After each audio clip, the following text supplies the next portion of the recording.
জুলাই আন্দোলনকে অবমাননা ও অপপ্রচারের অভিযোগ তুলে অভিনেত্রী মেহের আফরোজ শাওন, চিত্রনায়িকা মাহিয়া মাহি এবং শান্তা ফারজানা নামের এক নারীর বিরুদ্ধে শাহবাগ থানায় লিখিত অভিযোগ দায়ের করা হয়েছে। শুক্রবার সকালে রাষ্ট্র সংলাপ ফোরাম নামের একটি সংগঠনের প্রতিনিধিরা এই অভিযোগ জমা দেন।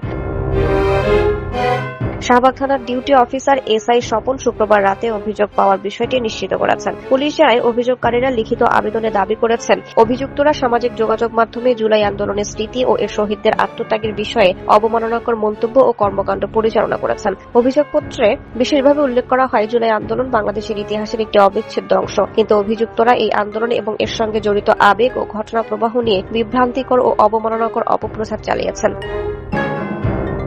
এছাড়া শান্তা ফারজানা নামের ওই নারী সামাজিক যোগাযোগ মাধ্যমে জুলাই স্মৃতিস্তম্ভে জুতা নিক্ষেপ বা আঘাত করার একটি ভিডিও প্রকাশ করেছেন বলে অভিযোগে জানানো হয়েছে, যা জনমনে তীব্র ক্ষোভের সৃষ্টি করেছে। পুলিশের পক্ষ থেকে জানানো হয়েছে, প্রাথমিক অভিযোগটি জমা নেওয়া হয়েছে।